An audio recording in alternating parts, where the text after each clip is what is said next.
Like I said, my name is Eli Kranz. I am a almost graduated seminarian. So close. And for the last 2 years, I have been serving as intern minister with First UU Detroit and Northwest UU out in Southfield. And starting in August, I will be their student resident of pastoral care. Thank you. And I say all of that to sort of give a framework of the sort of struggle and inspiration that I found. And where I found myself a few weeks ago had nothing to do with seminary and had nothing to do with my ministry. It had everything to do with work that I had started many years ago. A few weeks ago, I found myself sitting in a church basement surrounded by some of the most passionate and hardworking people I know. There was pizza, handmade sweets, and around the table were a dozen or so very serious and very tired faces. Bone dead tired. At this point, we were maybe a month into Trump's second term, and exhaustion was all part of the game, and the exhaustion was expected, and exhaustion had always been part of the work we were doing. And the work that we were doing that evening, engaging in that evening, was figuring out just how to respond to the devastation in the last several months on reproductive justice, as well as how to prepare for it to get worse. This group that I was with was made up of dedicated clinic escorts. If you don't know, clinic escorts, these are folks who spend usually Saturdays as a barrier between patients and anti-choice protesters. I've been doing this work on and off for 10 years, almost. But members of this group, some of them were out every single Saturday, all morning, wind, rain, snow, sleet, heat, didn't matter. These people stand at the end of a driveway and listen to some of the most vile, disgusting, and untrue things to ever come out of a mouth yelled into a megaphone.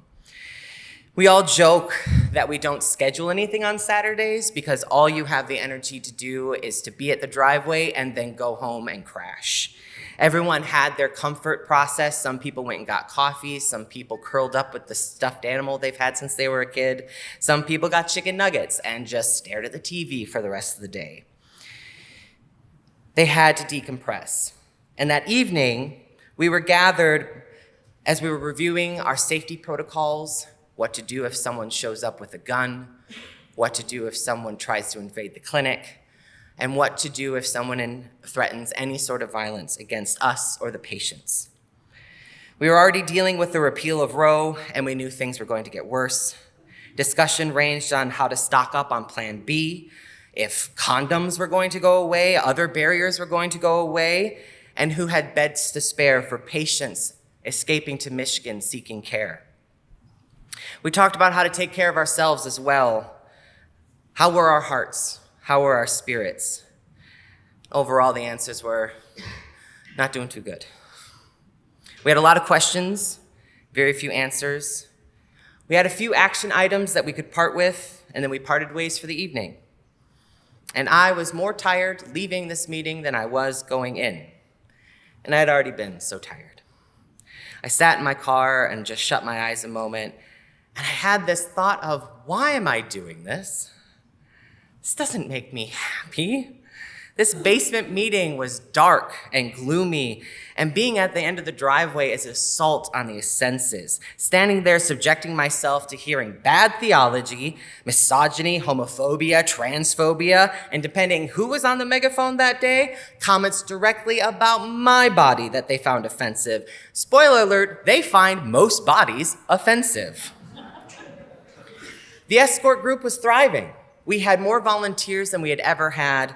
I wasn't needed. I had so much other things to do.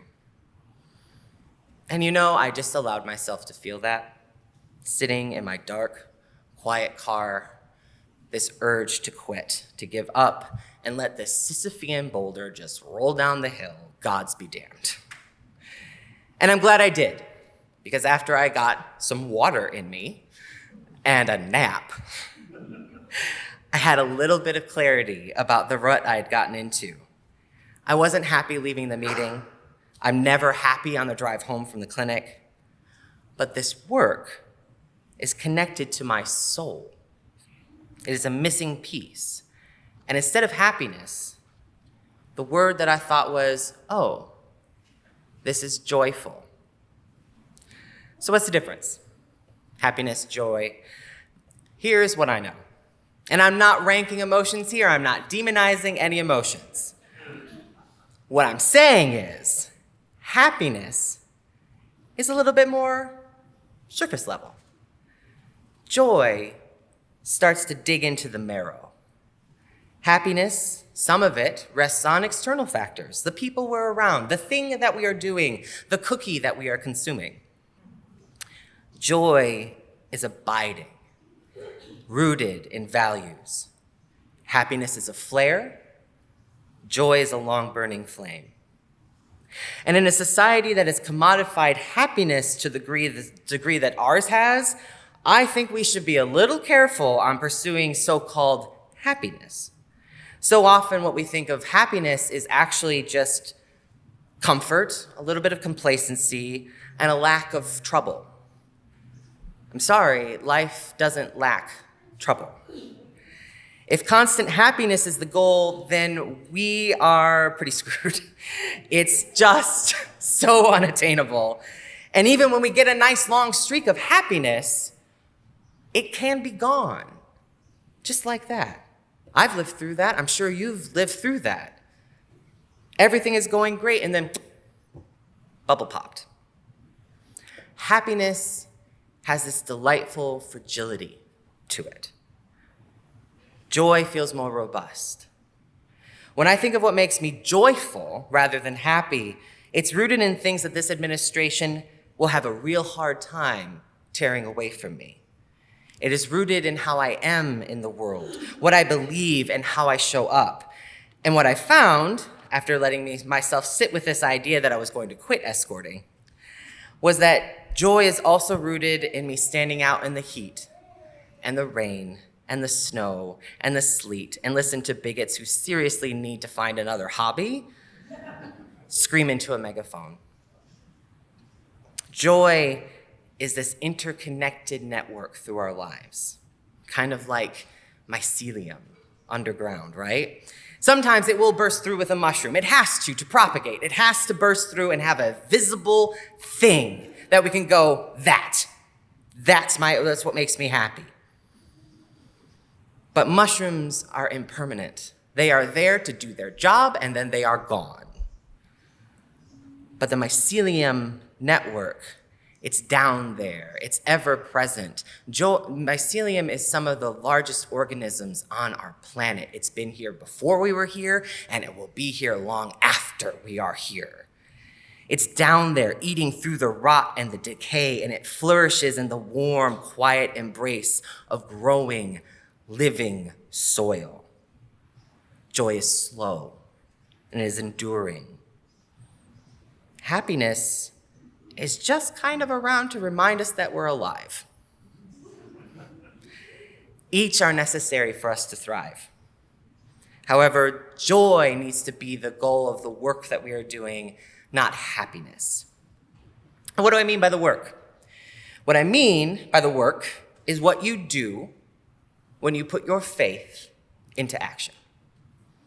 I use the word activism sometimes, but if people haven't been doing activism, the word activism is kind of heavy, right? It's a little bit too much. It's a little nerve-wracking. And I think saying, well, it's just work to be done makes it a little bit more approachable. I have work to be done at my house. I need to do laundry. I need to do dishes. It needs to be done. Oh, this is just work to be done. These are just words, but I want you to know kind of where I'm coming from. Truly, these words are interchangeable, but that can be up for debate. Ultimately, like joy, like mycelium, like fungi networks, the work is enduring and unending, and activism pops up when it's needed. When I say that joy is necessary to do the work, what I actually mean is the work is necessary So to do it and to keep going as required, you must find joy in it. Eugene Debs said, "Years ago, I recognized my kinship with all living beings, and I made up my mind that I was not one bit better than the meanest on earth.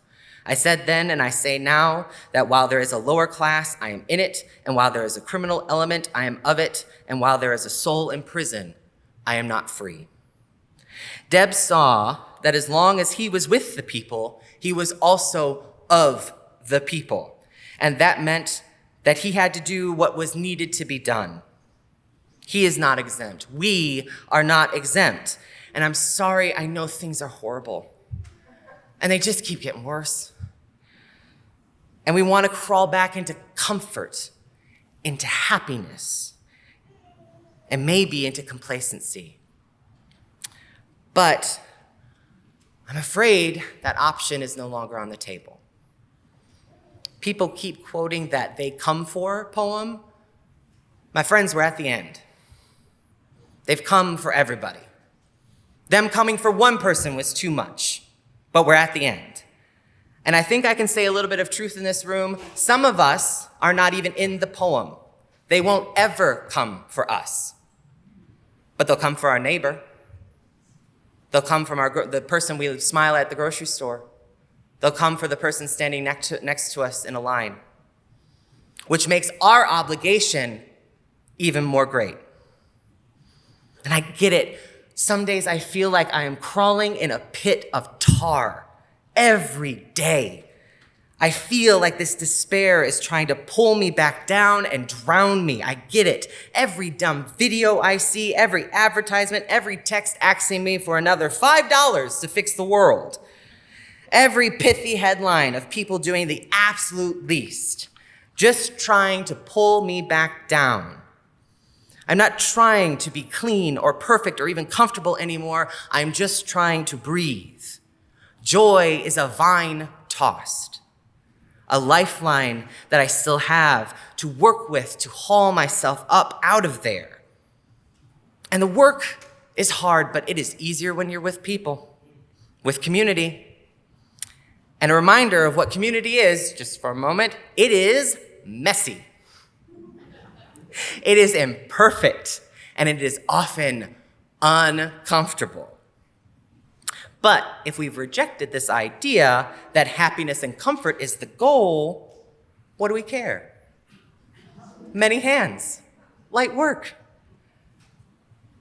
I haven't figured out everything, but a few things I have figured out are these.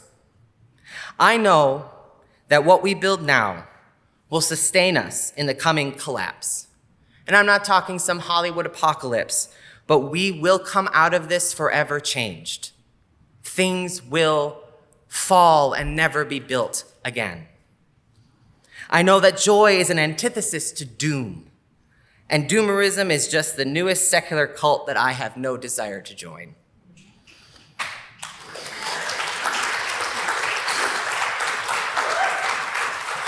I know that my anger is a useful tool in preserving my joy. If happiness is destroyed and the vacuum that is left can be filled with despair, which is not useful to me.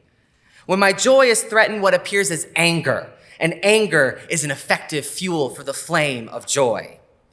I know I'd rather spend every Saturday in that stupid driveway as long as there is a patient who is too scared to get out of their car because some weirdo is shouting weird things in a megaphone.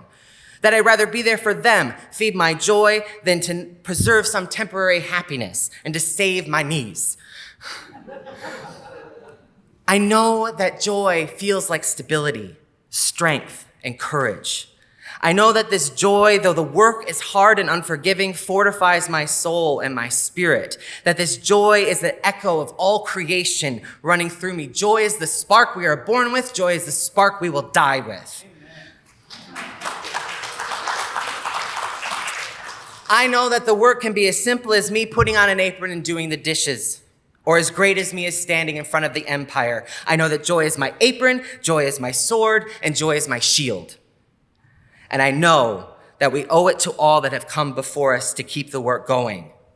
To stop the work is to dishonor the memory of the martyrs lost to the fight, to those lost to genocide, to those lost to COVID, to those lost to the maw of capitalism, to those lost to the violence of white supremacy, and to those who have stood on every driveway, street, and bridge.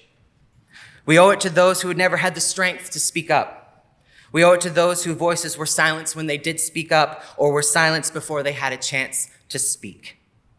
To every life lost or being lost to our carceral systems, lack of social support, and lack of equity.